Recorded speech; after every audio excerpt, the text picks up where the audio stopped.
You are listening to All Burgundy and Gold, everything with the urban sports scene on Fox Sports Radio 96.9 FM and 1340 AM. Hopewell, Virginia. Wole, Ray, and Mo are your hosts. We also have King Motley, creator of DC Sports Kings. What's up, homie? And welcome to All Burgundy and Gold, everything with the urban sports scene. Man, thanks for having me, man. I know we've been chatting for a long time, so it's a pleasure to be on here. Definitely, man. I like talking to people who you can debate with, and it's not personal.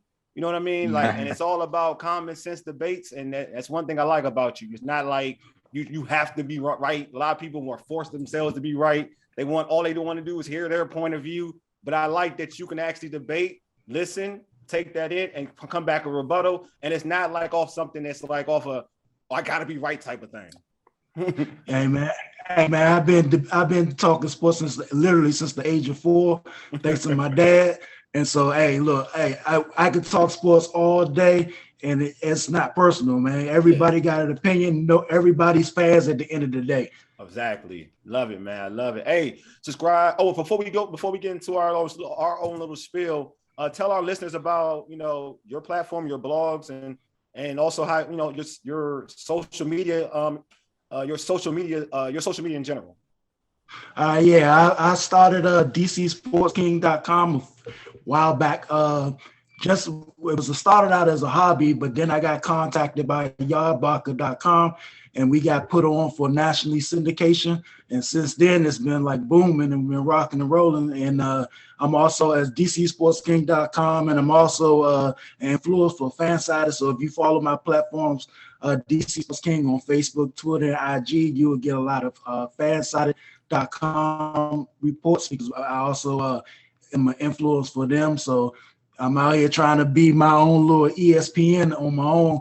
I do my own. I'm a blogger, do my own reporting.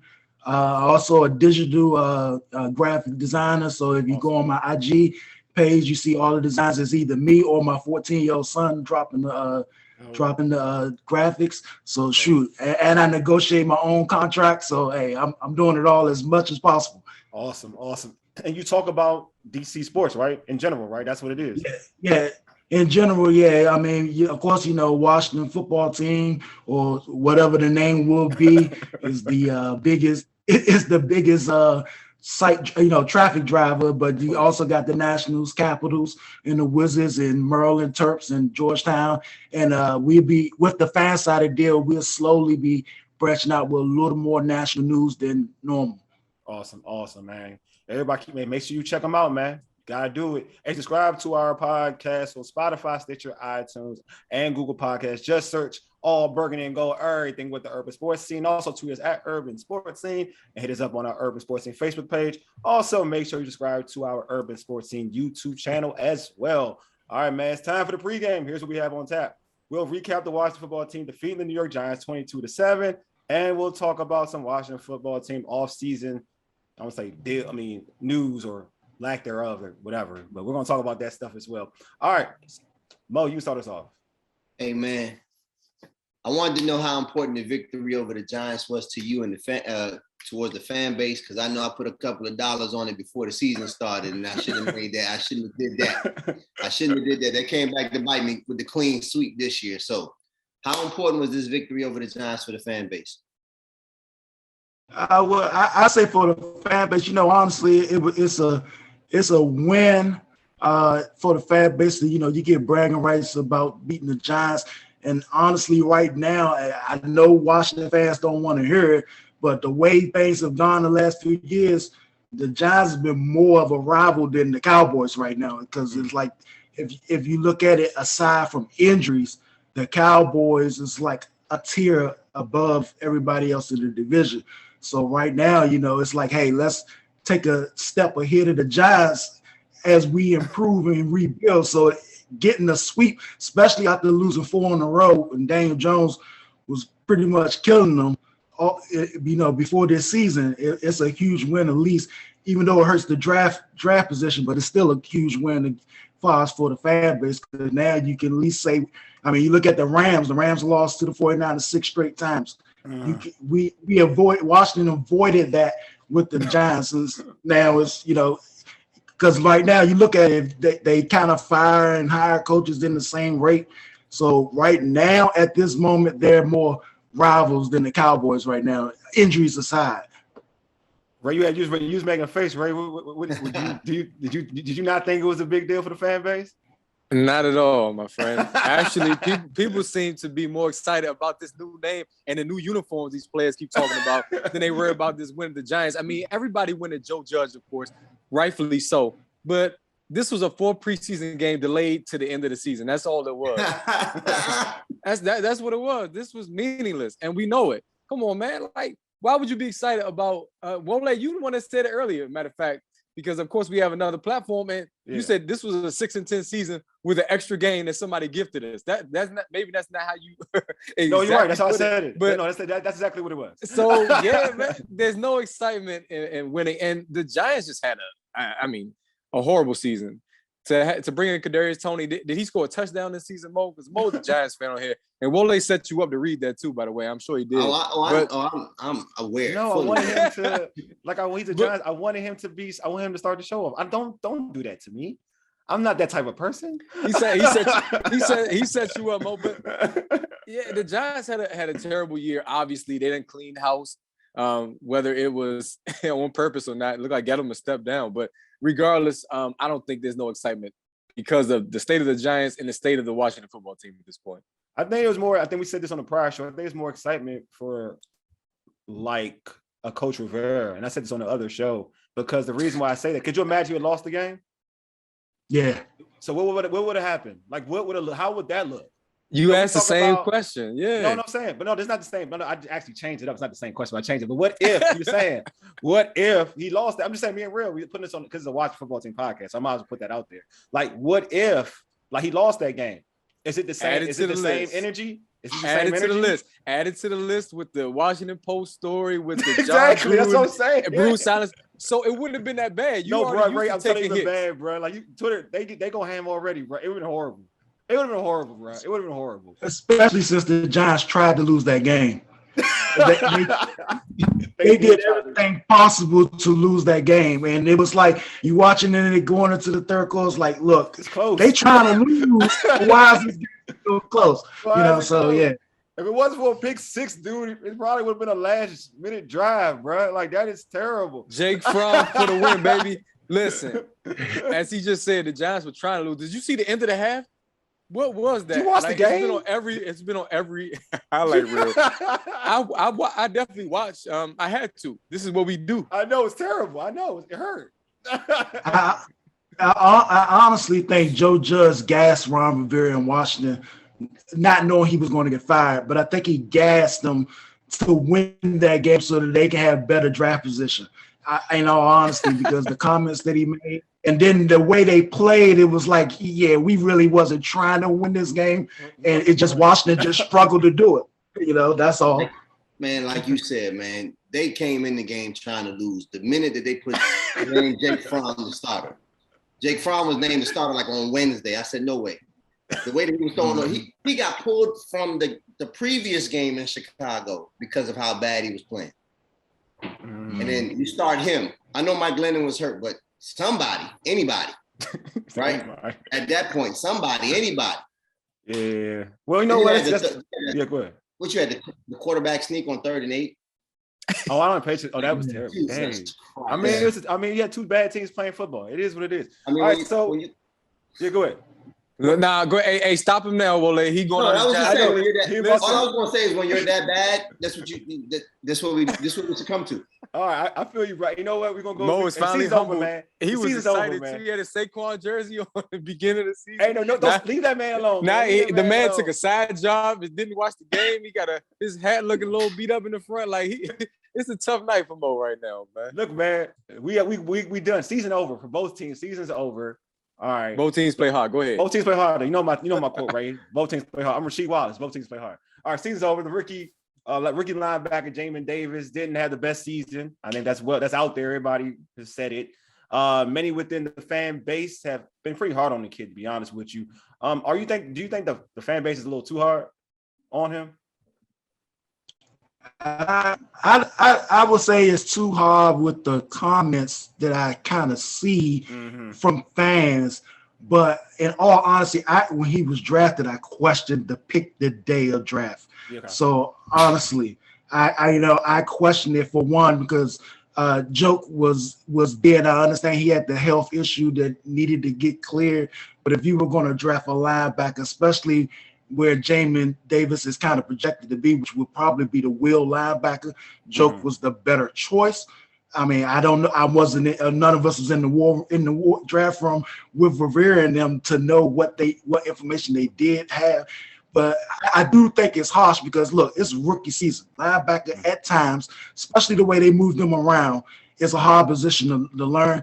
They're trying him out at Mike. Trying him out in the pass coverage, and they was switching around, putting Landon Collins down, in the box. So it's kind of hard to say as for a rookie for the role he had. Yes, they are hard. You got to give him a couple more years, especially once they define what role he's in. But on draft night, I did question the pick. Yeah. But when you see the fan base just go hard on him, it's like, come on, y'all. I understand that. He's a rookie. Now look at Isaiah Simmons. He didn't look so great his rookie year, and everybody wanted him. Everybody wanted him. Yeah, and they was trying to find a role for him, And to be honest with you, with the way they was trying to figure out Jamin Davis, you don't know if Joke was going to be going to have the same issues. He just landed in a great situation in Cleveland. Exactly. So next season. Let's see where he's at once they definitely define his role. And if they find a Mike linebacker this offseason where he can play more natural, the Sam or the Will, and we'll see where he go from there. No, it's funny because you say that because they even, I wanted Micah Parsons. I think Micah Parsons has been great or whatever, right? But I don't think he would be as impactful here as he is in Dallas. It's the same reason what you're saying now about Jamin Davis is that they're utilizing him one way. It's not like they're utilizing him to suit his skill set, right? To kind of have him make impacts. And that's how I look at Micah Parsons if he came here. No, granted, Micah Parsons is amazing. I think he would still be a successful linebacker. But would he have the same impact like he's having with the Dallas Cowboys here? No, I don't think so. Because you see Dallas rotates him everywhere. They rotate him everywhere. He's rushing the passer. The only thing with Parsons is with his skill set, he probably would have fit the role that Landon Collins had as far as in the box. He would have been that hybrid type. But the question is, would the coaching staff would have noticed that? Yeah, that's the thing I'm saying. Getting ready for the season. So that's a question mark you got to wonder. And that's also, you look at every quarterback, these kids are talented. It's whether or not you get a right fit. And that's the same thing with linebacker, especially when they was trying to make him a Mike linebacker, trying to find the fit for him that, it's a lot of information to process. Even David Mayo said that about him the other day in his presser. He was like, they put a lot on that kid to learn. And sometimes as a rookie, not everybody's coming in doing great things as a rookie. Not everybody. So let's give him time and let's give that coaching staff time to figure out what's the ideal role for him. Mo, you wanted to say something? I thought you wanted to say something. I mean, to answer the question, is the fan base hard on him? Absolutely. But we talked about this on the day of the draft. It seemed like it was a reach on the day of the draft, even though he was climbing up the charts. He was a one-year wonder in college. He had an amazing season. We knew that he was an outside linebacker for whatever reason. They tried to put him in the middle and put Bostic and Holcomb around him, which we knew was going to confuse him more and not allow him to use his athleticism.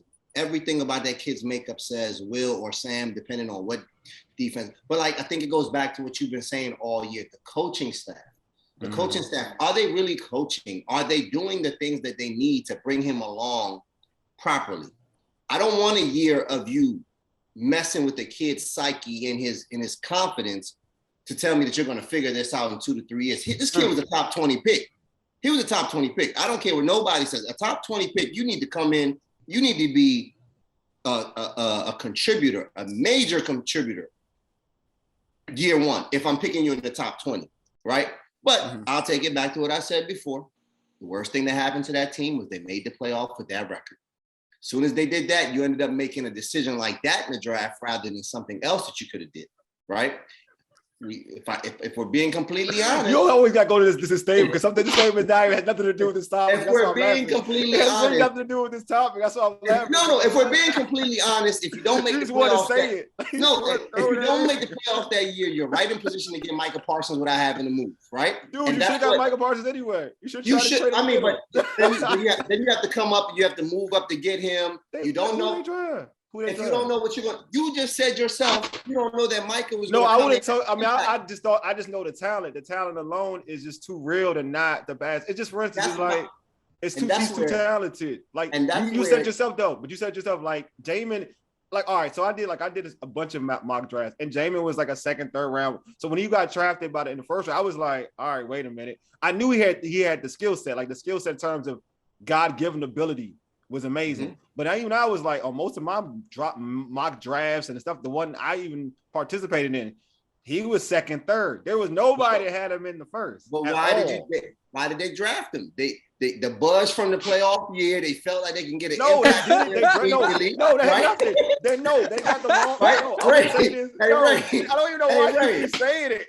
He's doing they thought they can get an impact. Because they got a dumb office that wanted to draft him early. That's what it is. That has nothing to do with anything. I said this before, dude. I keep the buck. They fired the dude that ran their draft. They got rid of it, and Kyle Smith, who did a good job running their draft, getting steals in the late rounds of draft. He would have drafted Jamin Davis in the second, third round. He's done it all the time. Ron Rivera wanted to bring his Carolina to see the draft, and that's what happened. That's what really happened. It has nothing to do with the record. We praised them. Everything to do with dumb Carolina.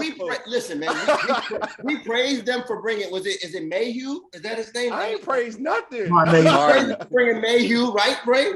They said good things. Marty Herney, bringing in Mayhew and all that. Yeah. And then it ended up with this pick. And then he was a cog. He's a cog in the puzzle that didn't quite need to be there right then and there. Oh man. I'm gonna quickly jump in because Mo, I'll give you credit. Mo has been consistent with his stance from the time he drafted Jamin Davis. So I definitely appreciate that.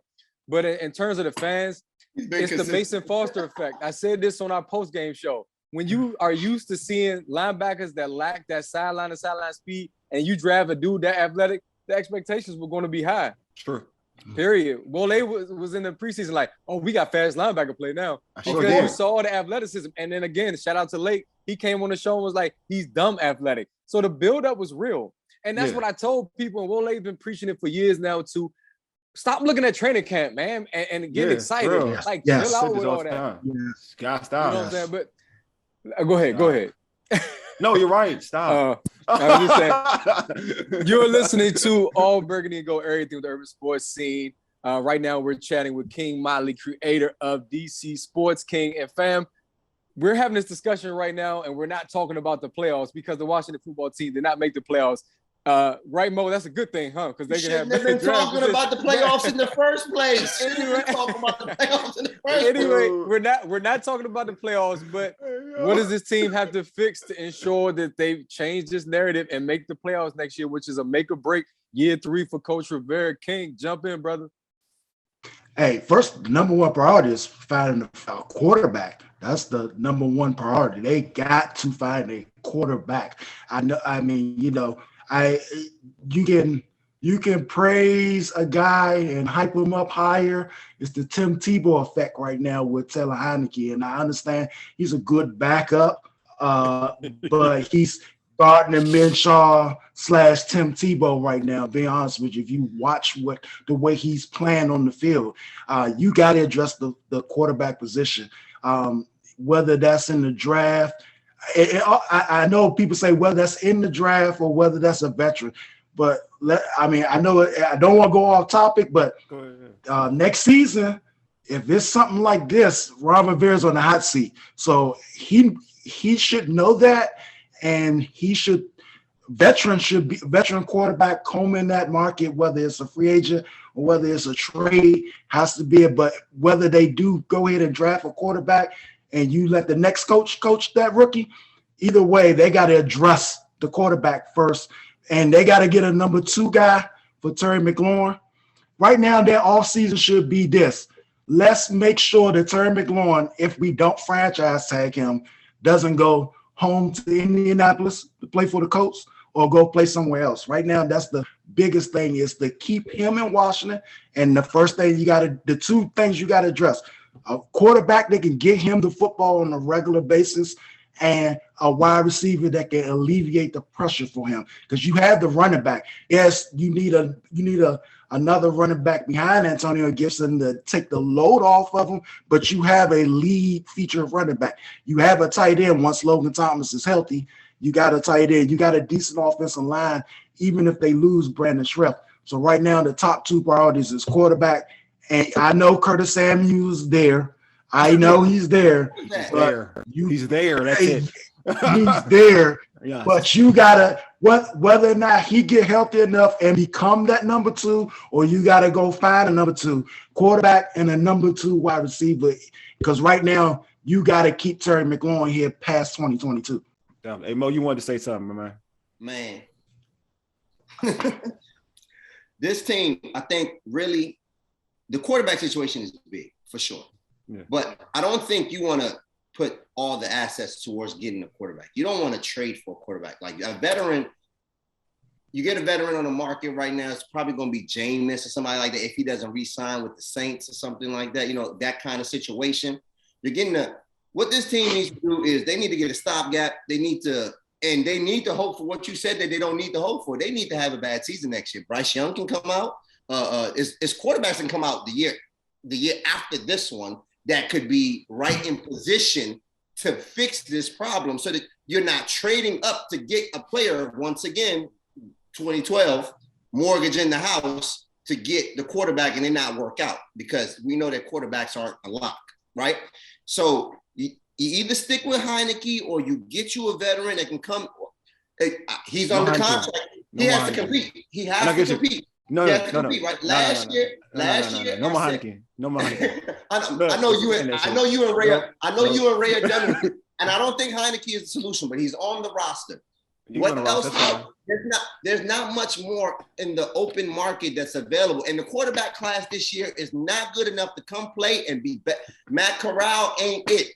He's not it. The kid Willis, the kid from LIU, Liberty. He's not it. I'm from Liberty. He's not it. I like him more than Taylor Heineke. You like the wheels. You like the wheels. He's better than Taylor Heineke. He's a poor version of Jalen Hurts, and he doesn't throw as well. Malik Willis is a poor Jalen Hurts, and he don't throw as well. All right, this is the thing. Ray, you want to say something first? I'm not going to jump into it. And Wole, you already heard my thoughts on this. Teddy Bridgewater is going to be a free agent. He's somebody you can bring in and draft a quarterback, whether that be Malik Willis or Sam Howell in the second round. You bring them along, and this season that Teddy Bridgewater will be the starter. Huh? Teddy Bridgewater? Howell, the kid from North Carolina? Mm-hmm. Yeah. I'm about to say, he's the quarterback. He's the quarterback I would draft because he won't be a first round. There you go.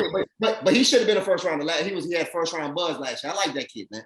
So, he can ball Teddy Bridgewater again. Teddy Bridgewater had an 18 touchdown season and an abbreviated year because he was concussed twice. He led the Broncos in the second toughest division in football to a 7-6 record. They were there on the cusp of the playoffs before he got injured again. This man, stop this, Teddy. We done, right.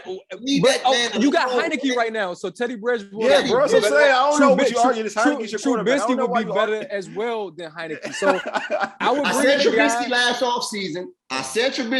offseason. Y'all looked at me like I was crazy. Trubisky too. Okay, yes, you're right. Absolutely. I will not deny that. However, after watching Taylor Heineke this season, I'm down with Mr. Trubisky, bro. So what I'm saying is, listen, is Teddy Bridgewater your long-term answer? No, but he can come in, make some money. No. He can be serviceable. No. He's a smart quarterback, high IQ.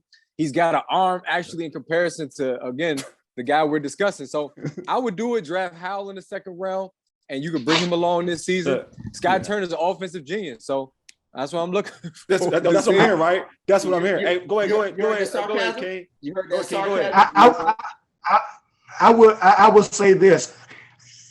It sounds nice if your head coach wasn't in his third year. That was my point. Going into his third year. That's my point. It's the issue is because look, eventually Washington's going to get the new stadium situated done, and then Dan Snyder's going to inch his way back, whether he's suspended or not. He's going to inch his way back into day-to-day operations. And at some point, he's going to be like, look, 3 years in, I'm not patient. And the reason why they traded up for RG3 was because of Dan Snyder.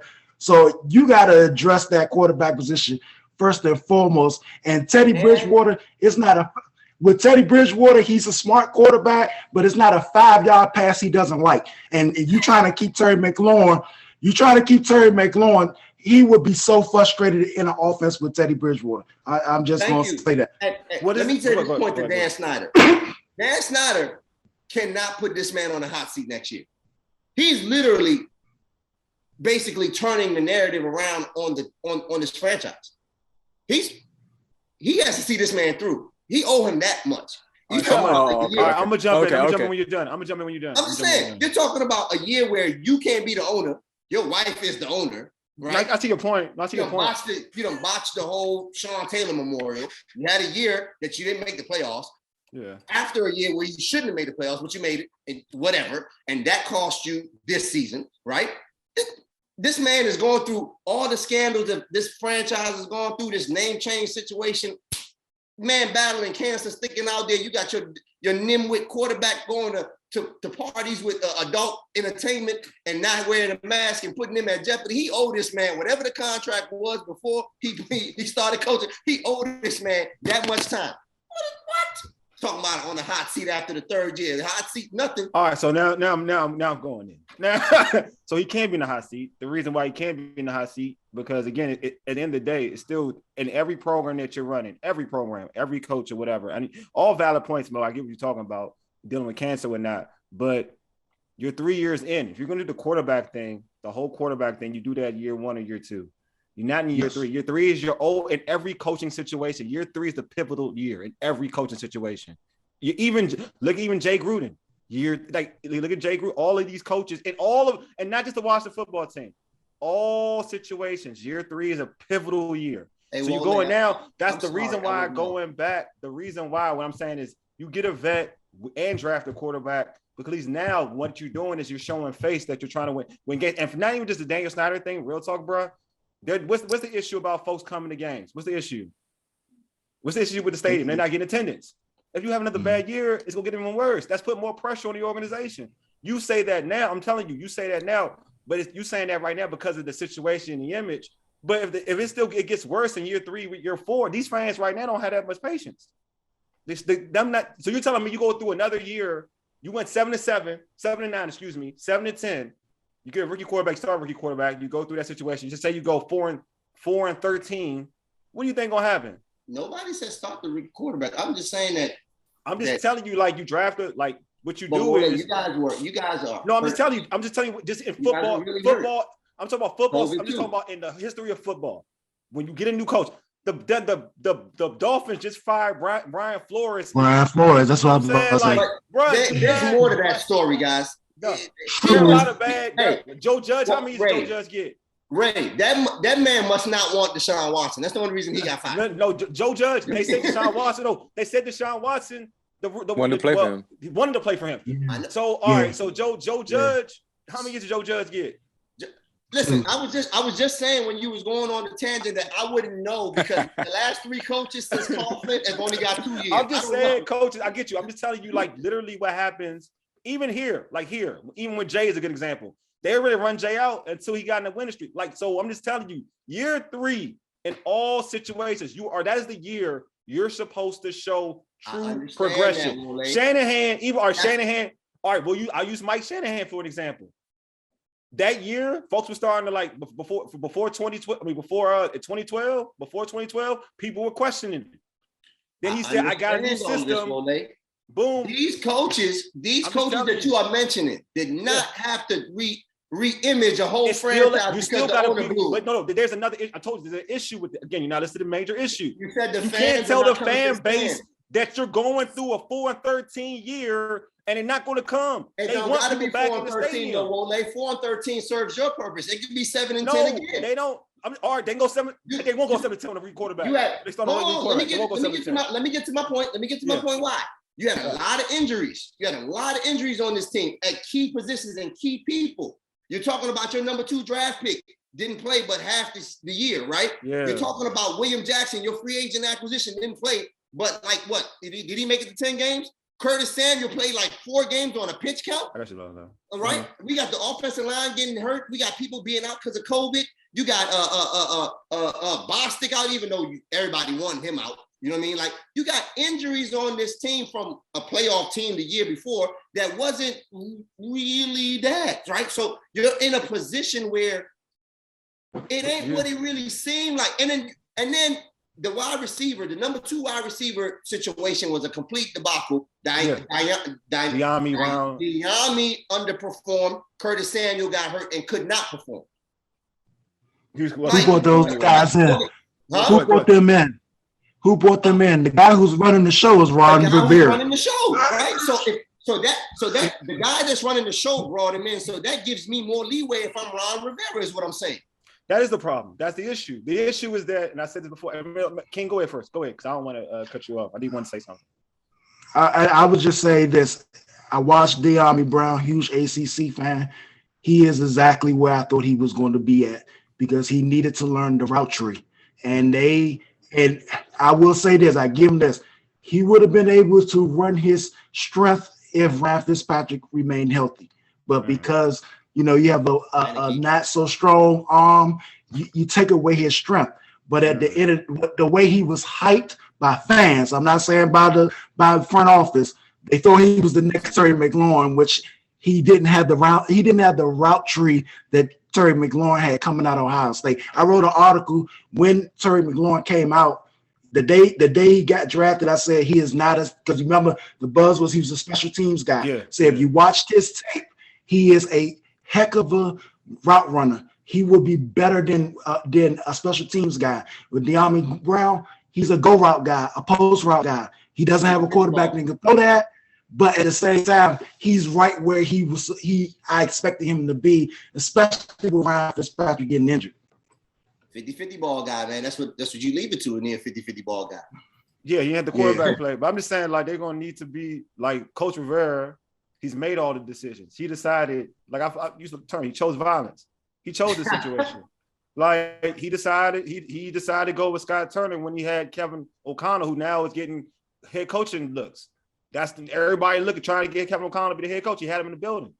He had Kevin O'Connell, even with the quarterbacks you're referring to that that was here the last 2 games of the season under Kevin O'Connell, probably was his best football was with Kevin O'Connell. Same system. We talk about continuity. Same system going into the next year. You could have had that, but again, you chose to go with Scott Turner. These are decisions that this dude has made. You know what I'm saying? Going into it, like a lot of people they feel bad, like he's changing the. And to a certain, again, I give him to a certain extent, he's changing culture. I'm not taking that away from him. But we talking about on the X's and O's on the field. What culture has he changed? That's what people say. His head athletic trainer is in the DEA investigation. What culture that he brought from Carolina? Yeah. So what culture has he changed? The headlines are still awful. I mean, I understand most of the headlines is Dan Snyder's, but the headlines ain't him. But hey, the athletic trainer, the athletic trainer is him. It's him. And I don't.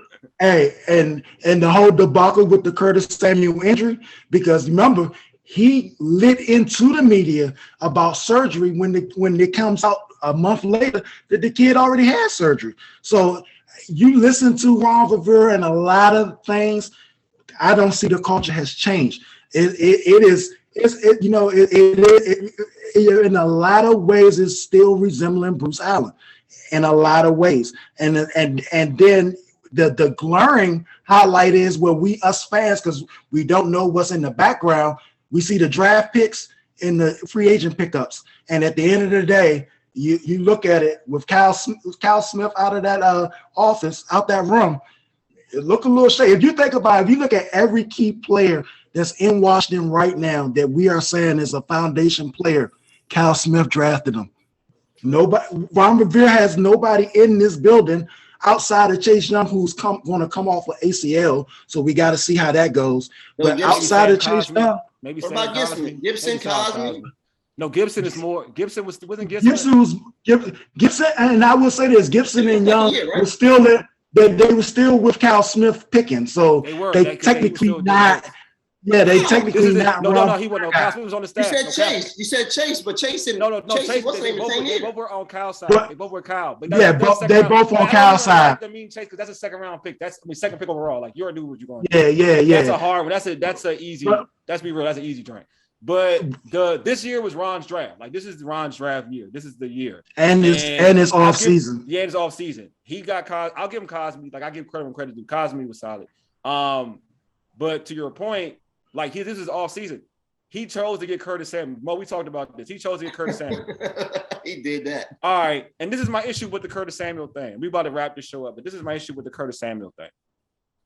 Curtis Samuels wasn't even good with you. With you and your team. You. He wasn't even good with your team. He was good with Joe Brady's squad. He wasn't good with you. Like he wasn't like when everybody talked about Curtis Samuels, he's coming back with Ron. I was like, have y'all looked at his stats with Ron compared to what he was with Joe Brady? It's a different system. It's not the same. So, like, to me, when even the Curtis Samuel paying him that amount of money to be a number 2 wide receiver, and if you ever watch Curtis Samuel in college, you know what Curtis Samuels is. He's not a number 2 wide receiver. He's it's not demeaning him, but he's like a specialty player.